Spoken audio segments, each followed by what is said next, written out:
Part 1. Geography Counts. Chapter 1.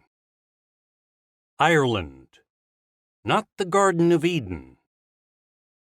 The historical literature on religion. The historical literature on religion and its social and ideological offshoots in the United States from the 19th through the 20th centuries is the richest of any country in the self-declared First World. The bibliodensity is at once amazing and daunting. That is the way it should be. The United States in the present era, say from World War II onwards, has been the most religious of the economically highly developed nations, and it has every right to know about its parentage. Yet paradoxically, the strength of American religious historiography is a good reason to put it aside for a time, at least if one is looking for distinctive threads that help to explain why the narrative of American religious history has taken some intriguing and unexpected turns. The wattage of the U.S. national historiography is so great that it is hard to see tiny flashes on the horizon, emanations from distant solar systems that, when they are assessed, are found to have had strong gravitational fields that have directly influenced American beliefs and events. Take Ireland. It is not controversial to note that in the second half of the 19th century, which is to say after the Great Famine, and until roughly the mid-20th century, the Roman Catholic Church in Ireland was the single most influential national church in the Catholic world. This occurred by virtue of the homeland's undergoing a devotional revolution that turned the populace into a strongly disciplined worshiping community, which was combined with a large and continuous outflow of the general population. The Irish Catholic Church became a missionary church, surfing on the bow waves of the Second British Empire, and upon that of the emerging American Empire. The mission church had a dual purpose: to serve European Catholics, especially but not solely the Irish, who migrated to the United States, Canada, Australia, New Zealand, and more, and less pressingly, to convert indigenous populations, particularly in the portions of Africa conquered by European states. Well into the middle of the 20th century, the middle and upper management of the Church in America was either born in Ireland or was of Irish ethnicity. What is much less well known, and doubtlessly is more controversial, is the assertion that the Protestant minority in Ireland in the 19th century had a significant general influence upon American religious developments, and among evangelicals a formative one. Here one must pay tribute to Ernest Sandine's pioneering classic, Roots of Fundamentalism, British and American Millenarianism, 1800 to 1930, Chicago, University of Chicago Press, 1970, a volume that has been underappreciated. Among the differences between the Irish Catholic Church and the Irish Protestant faiths as they impacted American life in the later 19th and early 20th centuries, a key dissonance was less a matter of theology than it was of tone. The Catholic Church's march was that of a church triumphant. That of the Irish Protestants often smacked of the church despondent. The Catholic message to the first and second generation immigrants was that by God's grace, things would turn out all right. The world would not end. Those Protestants who were deep in apocalyptic doom-casting seemed to suggest that by God's grace, everything would turn out all right, for the world indeed would end. Among a very narrow band of Irish Anglicans, to use an anachronistic term, they were adherents of the Church of Ireland, the state church. A deeply pessimistic form of evangelical Protestantism evolved in the 1820s and 1830s. This actually is not surprising, for the doctrinal innovations of this small Anglo-Irish cohort were indirect descriptors of their everyday world, which in their view was racing to hell very quickly. They created a faith that was immediately pessimistic. The actual physical world would end quite nastily, and rather soon. But if one chose to look at the end of human history as a good thing, their faith was ultimately optimistic, since eventually God would rule forever. Most emphatically, in my describing an imposingly complex set of historical events in such a summary fashion, I do not wish to be misread. I do not believe that there was a merely mechanical relationship between the social pressures on the Anglo-Irish Protestants and the formulation by a few of their number of a new religious system. Of course, one pays attention to their social and political situation. In this case, one notes the particular importance of the innovators, geographic location, and their self-perception of vulnerability. But equally, we need to appreciate that the qualities of their new faith were not merely analgesic. Something beyond simple social compensation took place, and a new, full, and very persuasive ideational system emerged. Here is the situation in the early 19th century. Ireland in general was a sour place, with too many moral debts falling due at the same time. The largest of these, affecting all branches of Irish society, was the mortmain of a form of colonialism that had reached its apogee, if one may use such a term, in the late 17th to mid-18th centuries. This was a national form of imperialism, the British, meaning English and Scots, subduing the Irish. But for our purposes, its mode of articulation is the crucial point. It was the subordination by force of the Irish Catholics in a Protestant imperium, whose foot soldiers were not temporary invaders, but long-term colonists.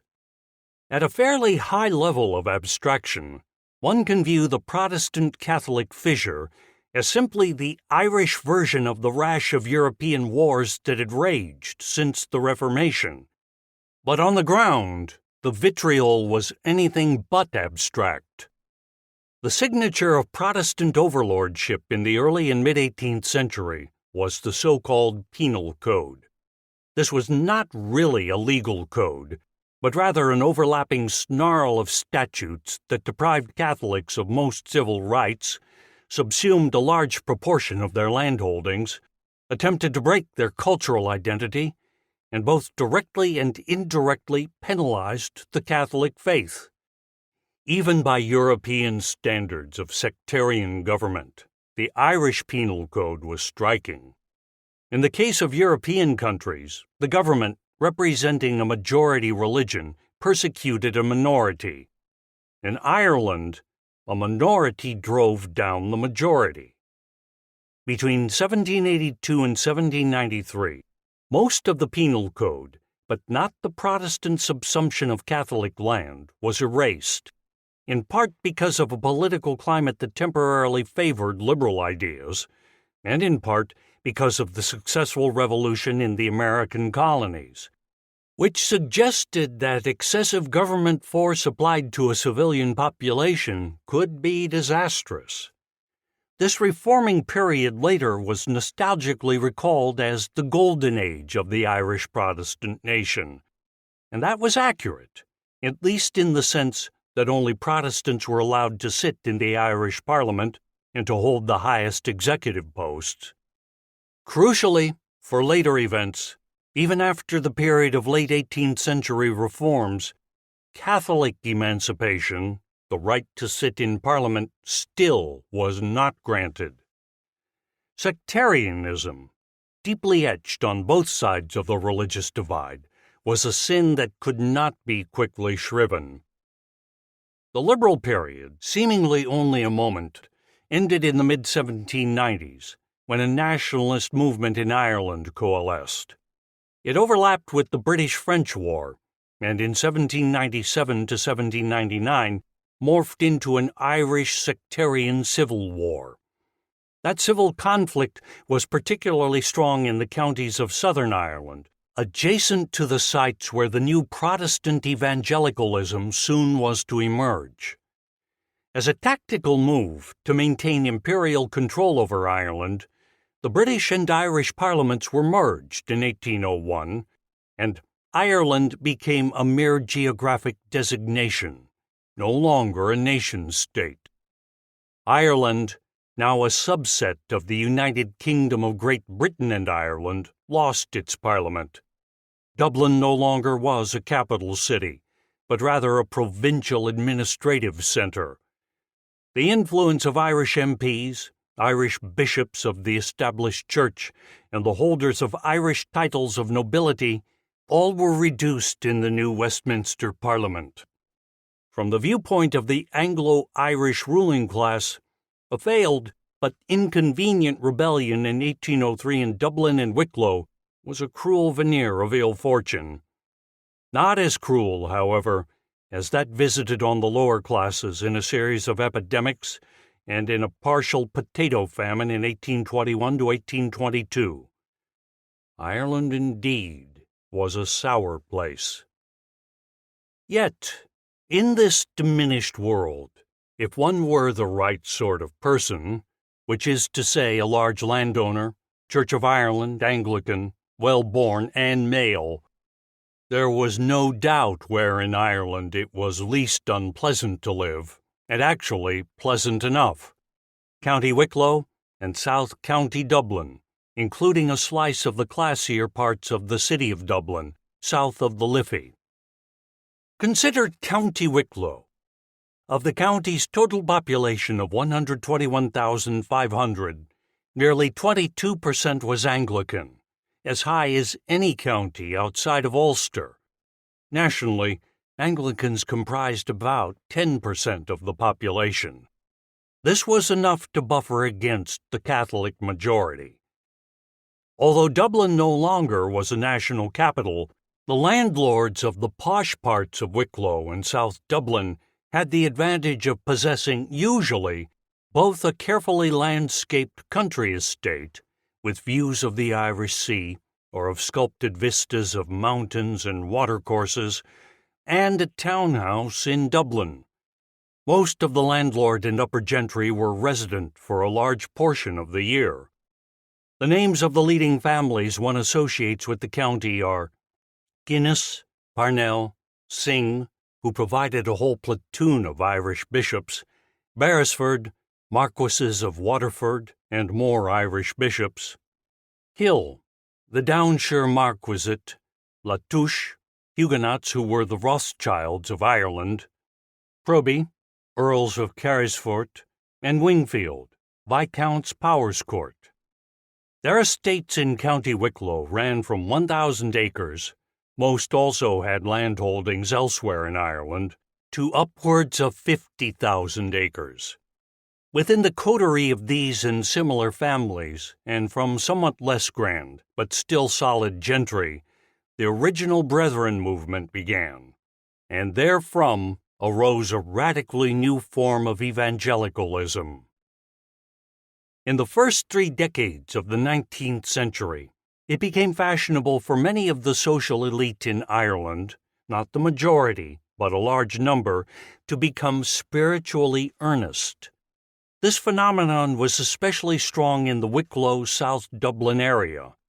Why this occurred does not admit of any easy explanation, but the reality of the phenomenon is not in doubt.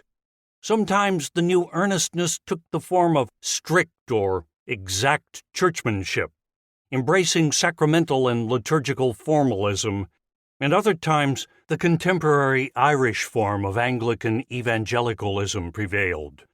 Indeed, these two ways of becoming serious about the Anglican faith were not mutually exclusive, and one finds individuals, both lay persons and clerics, engaging in the devotional exercises that are, in the English context, often termed high church, and at the same time studying the Scriptures and experiencing conversion in a manner usually associated with evangelicalism. Here, in discussing Irish Anglican evangelicalism in the first quarter of the 19th century, one can be gratefully aware of David Bebbington's classic conspectus of evangelicalism, conversionism, crucicentrism, biblicism, activism, and still point out that the Irish were a little different from the generality from which Bebbington draws his constellation of characteristics. The Irish evangelicals in this early period tended to operate at a cooler temperature. Their conversions often occurred slowly and bit by bit, but were no less real for that. The churchmen, both lay and professional, often were very learned in classical languages and patristic theology. Heartfelt emotion was there, but the limitations of good taste and the disinclination to confess one's failings in public kept their worship from becoming public theater. In County Wicklow and South County Dublin, something approximating an evangelical Freemasonry was formed. It consisted of adherents of the Church of Ireland who were well-educated, socially select, and who ranged in economic status from middling gentry all the way up to the owners of sculpted domains and tens of thousands of acres of land. Daniel Corkery was right in asserting that there was a hidden Ireland in 18th century Gaelic Munster, and there also was a hidden Ireland of quite a different social complexion amongst the Anglo-Irish of Wicklow and its surrounds.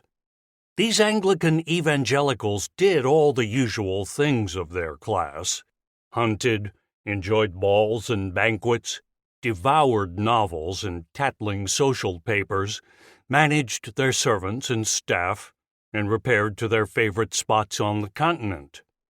But there was something distinct about the evangelical coterie that went beyond the flick of the hand recognition its members had for each other. When one follows carefully the impact of the Wicklow area evangelicals on the Church of Ireland, it becomes clear that they quietly pushed the church towards spiritual animation. The evangelicals understood money and also how social power works when applied to an organization. One sees them acquiring the patronage rights to clerical livings and appointing evangelical clergy, putting large sums of money towards chapels of ease where energetic clergy preached, and supporting para-church groups such as Sunday schools. One observes members of families known in Irish history mostly for their secular attainments, metering their lives in terms of not only the visible world, but also an invisible one, a parallel spiritual universe on whose nature they agreed, even if they had differences over details. Notably, in the 1820s, the Wicklow South Dublin evangelicals were at the core of a movement to convert the Irish nation from Catholicism to, preferably, the Church of Ireland, and if not that, at least to some vague and quiet form of Protestantism. Although there were Baptist and independent proselytizing bodies operating in the 1820s, they were small, and the important non-establishment denominations, the Methodists and Presbyterians, steered clear of Anglican-dominated endeavors. The Anglican agitation, usually called the Second Reformation or the New Reformation, was a delusion in its conception and a disaster in its practical results. The Church of Ireland was unattractive to Catholics, not merely because it was Protestant. It was irredeemably repugnant because, as a state church, it was associated in the mind of most Irish Catholics with the penal code that had deprived Catholics of basic civil rights. Edmund Burke had written in 1792 that preventing the Irish Catholics from enjoying full constitutional privileges tended deeply to ulcerate their minds. Although the primary penalties for being Catholic had been erased by the start of the 19th century, a shadow penal code remained. It consisted centrally of the blocking of Catholics from Parliament through the mechanism of noxious oaths, some irritating but secondary inhibitions on Catholic religious foundations and ecclesiastical titles, and the vague but continuing awareness that the Church of Ireland, being supported in part by subventions from the civil state, was itself a daily tax upon the general population. The shadow code, like the hard law penal code of earlier years, ulcerated the minds of the Catholic majority terribly. The 1820s saw the development of the successful campaign for Catholic emancipation, meaning the right to sit in Parliament, a mass movement led by Daniel O'Connell that solidified a sense of Catholic identity on a nationwide scale. From any rational point of view, then, the 1820s were the worst time one can imagine to initiate a campaign to Protestantize the country. Yet somehow, the participants in the Second Reformation movement were purblind to this reality. These new Reformation activists, lay and clerical, and mostly but not entirely Anglican, engaged in the sort of activities one would expect from zealots, a small army of proselytizing societies, distribution of the scriptures in both English and Irish, and direct attacks in periodicals and tracts on the doctrine and structure of the Catholic Church. Less predictably, they attempted a grand strategy, wherein not only would large-scale conversions take place, but the relationship between the civil state and the established church would grow closer.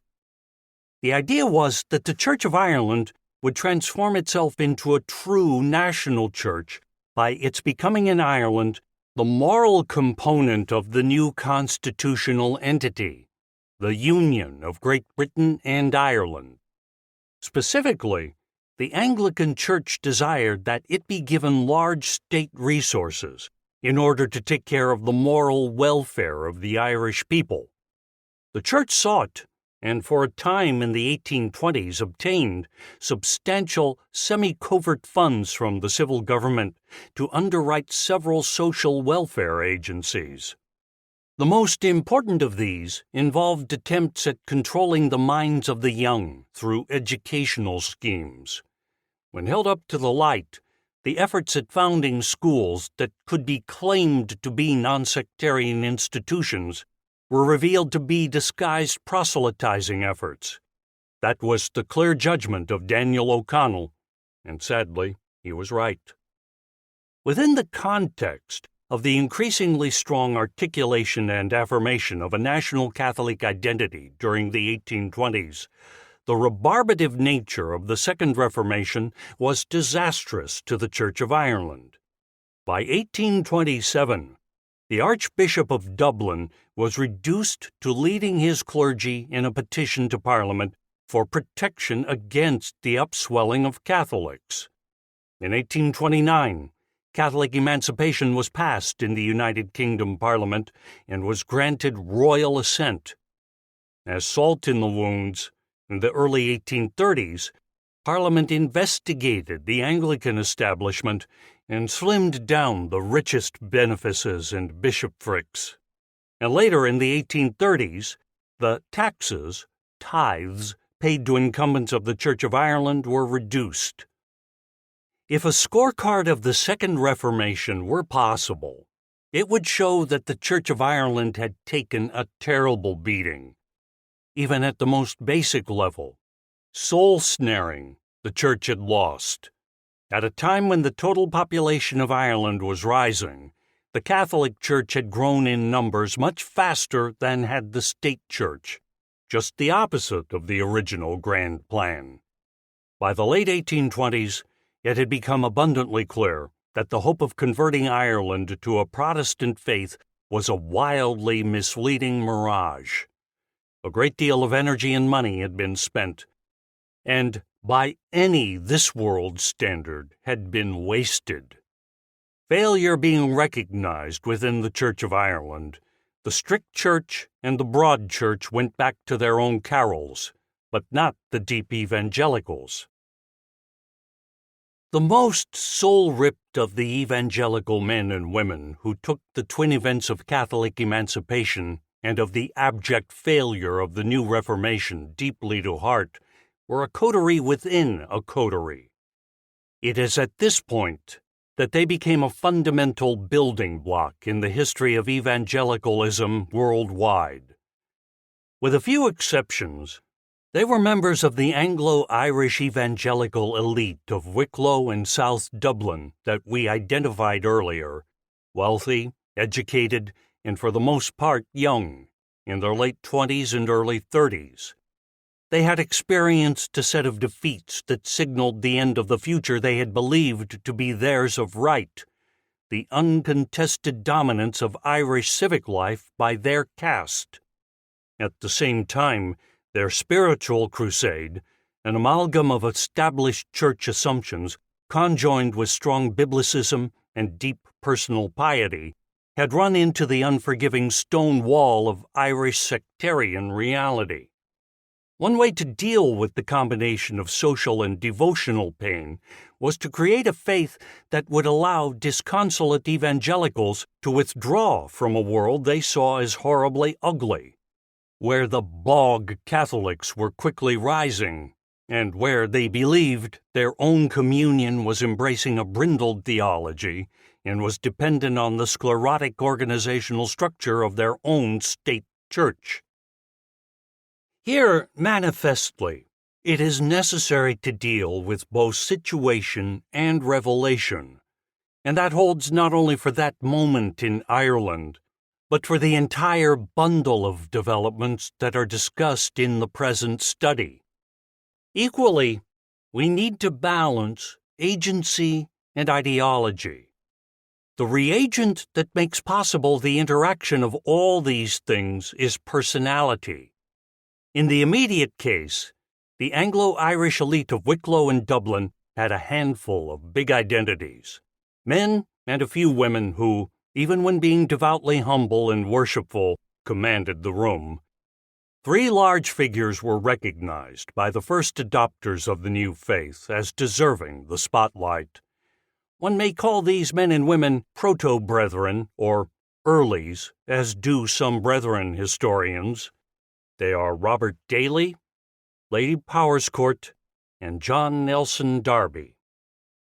The first of these, the Reverend Robert Daly, 1783 to 1872, does not feature in in-house brethren histories.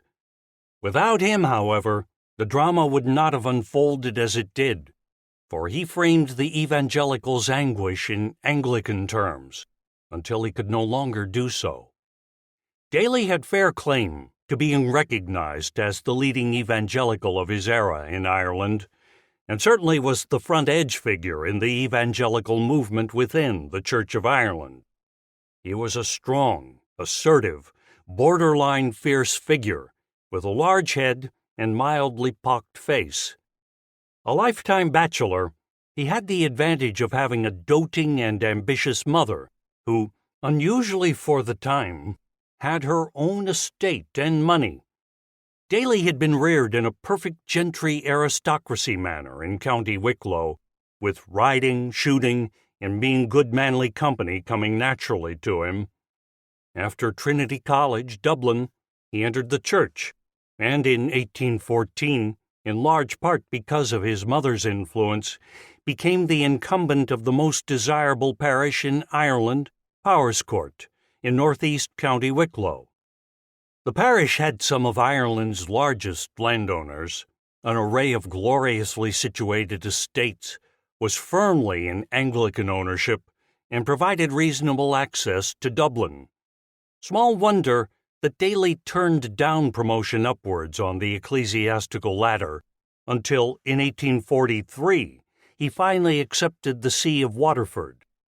Through reading, prayer, and reflection, Daly in the 1810s had converted himself to the evangelical cohort in the established church, and he carried on a vigorous threefold ministry: the regular duties of a parish priest, which he filled conscientiously; an informal but highly successful mission as the chaplain and moral advisor to the wealthy of Wicklow, South County, Dublin; and the power figure in a number of Ireland-wide evangelizing societies, some of which made the bishops of the Church of Ireland uneasy in their aggressiveness and tendency towards freelancing and excessive enthusiasm. Still, Daly had one unbreakable principle, that the emerging force of Irish evangelicalism, while being granted a good deal of freedom, should ultimately be contained within the organization and theology of the Church of Ireland. The second spotlighted figure, frequently treated as the Madonna character in the Brethren's founding narrative, was Theodosia, née Howard Wingfield, 1800 to 1836, widow of the 5th Viscount Powerscourt, who had died young, 1790 to 1823. She was childless, frail, often suffering painful illnesses, yet luminous in her faith. She had been converted to evangelicalism by Robert Daly, and he was her spiritual director for most of her adult life. In a symbolic sense, Theodosia, usually known at the time as Viscountess Powerscourt, or fondly as Good Lady Powerscourt, was important because she signaled that the movement that became Brethrenism in Ireland was not a men-only club. More functionally, despite her black widow's weeds and almost tubercular vulnerability, she was in temporary charge of the massive Powerscourt estate. Temporary, because her stepson would come into his majority in January 1836 as the 6th Viscount. Until then, she was the chatelaine of one of the finest great houses in Ireland, with a domain of 800 acres and other landholdings of roughly 49,000 acres. These assets, her social position, the sublime architecturally designed landscape, and the immense house, were available for the forwarding of her religious beliefs. The third figure, John Nelson Darby, 1800 to 1882, soon becomes the main figure in Brethren history in the 19th century and the primary purveyor of apocalyptic millennialism to the American Republic, but we should not put him forward too quickly. Darby was the youngest son of a family of successive London merchants, whose roots and continuing family ties were to King's County, now County Offaly, where they had first taken land from the native Irish in the 17th century. The family lands surrounded Leap Castle, spelled Leap, a graceless, silently paranoid structure with secret bricked-up stairways and passages, and a murder hole, an oubliette. For all that, the castle was the central reference point for the Darby family's self-identity over a period of half a dozen generations, running into the 20th century. John Nelson Darby was educated at Westminster School and Trinity College, Dublin, where in 1819, in his last term, he won the gold medal for classics. Thereafter, Darby studied law at King's Inn, Dublin, and Lincoln's Inn, London. He was admitted to the degree of barrister of King's Inn, but it is unclear if he ever practiced. Instead, he engaged in the spiritual conversations and self-directed study that characterized the spiritual journey of several of the Irish Anglican evangelicals of his generation.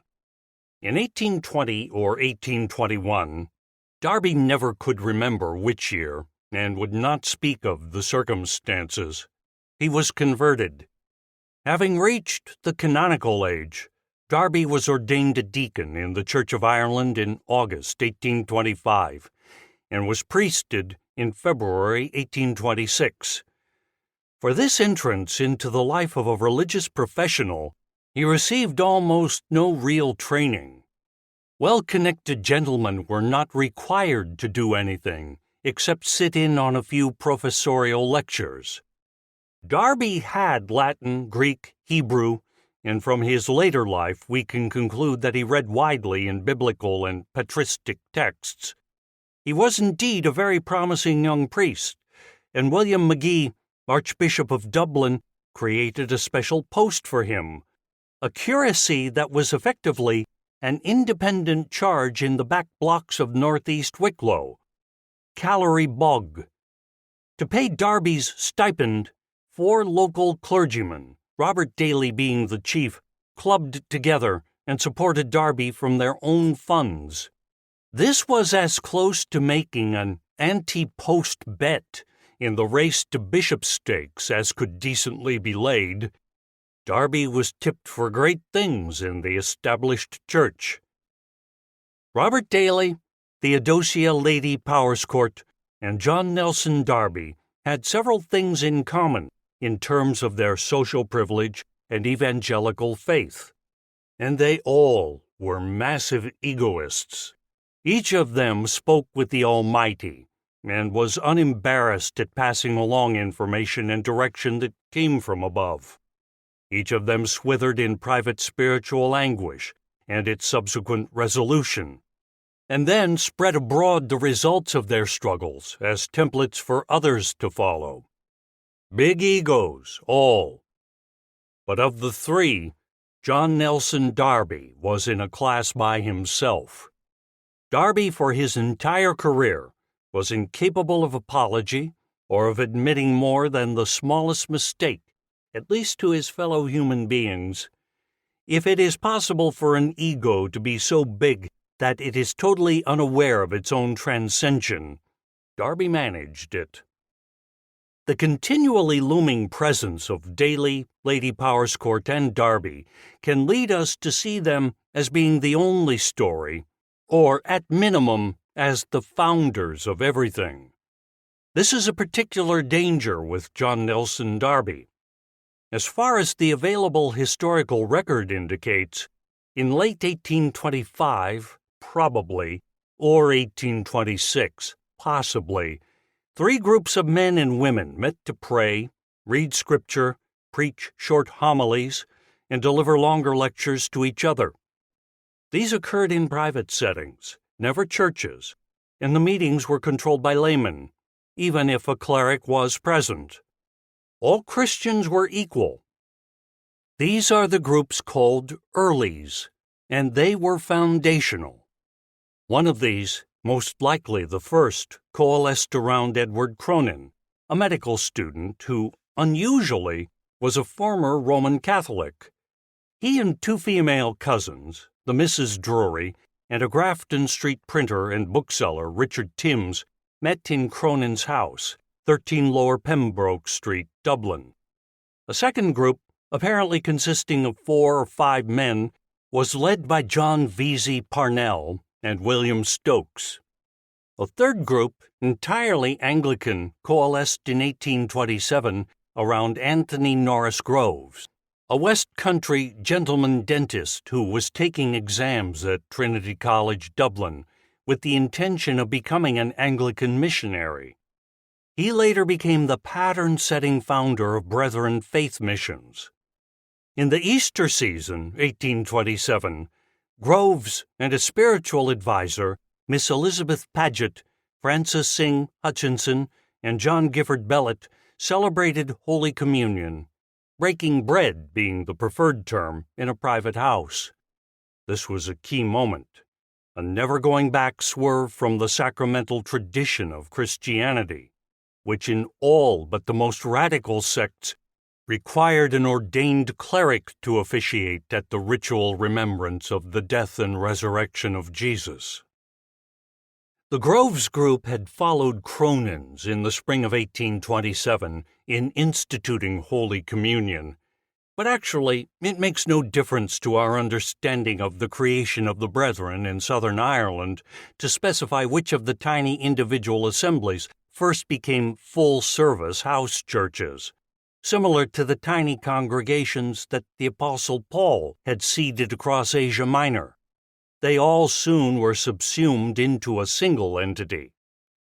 Nevertheless, we have to deal with 2 vexations. One of these is a general mindset that is especially strong in devotional church history, that first counts most. Actually, this is a broad ribbon running through many cultures, and one does not fight it, but it is well to be aware that sometimes respect for the earliest events turns into a fetishizing of originalism. that often bangs the framework of cause and effect into false shapes, obscuring the more causally important forces that produce continuity over time. Secondly, John Nelson Darby, later in his life, made claim to having been the center of Brethrenism. I was myself the beginning of what the world calls Plymouth Brethren, though we began in Dublin. In 1865, when his collected writings were being assembled, he referred to a privately printed pamphlet he circulated in 1828 as being the first germing of truth which has since developed itself in the Church of God, and this has often been taken, correctly I think, to imply that Darby claimed primary originality in founding Irish Brethrenism. In fact, despite his overwhelming influence later, John Nelson Darby was late to the original party. He was not in the first cells of earliest Brethren.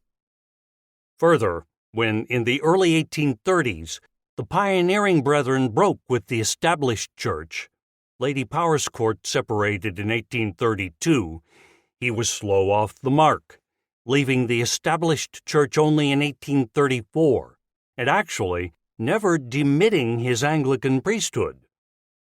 The fully verifiable and significant historical fact is that by 1829, various cells of early Brethren had coalesced in Dublin, forming an assembly. The faithful met first at the residence of Francis Sing Hutchinson in Fitzwilliam Square, and then in 1830 in a rented space in Ainger Street, Dublin. The reason this has deep import is that it indicates a template in Brethren belief and behavior. The Irish Brethren became increasingly aloof from existing religious institutions. Their social homogeneity facilitated a sense of common identity in their new form of shared faith experience. Within a decade, they developed a complex, if not quite complete, theology of their own. Crucially, ecclesiology preceded the other sectors of their theology, including their eschatology, for which they were best known. This separatist ecclesiology meant that although aspects of Brethren religious practice, especially their rigorous Bible readings, were attractive to other evangelicals, as a body they always were somewhat threatening to existing denominations. During the 19th century, as the Brethren spread over much of the transatlantic world, they always were a people apart.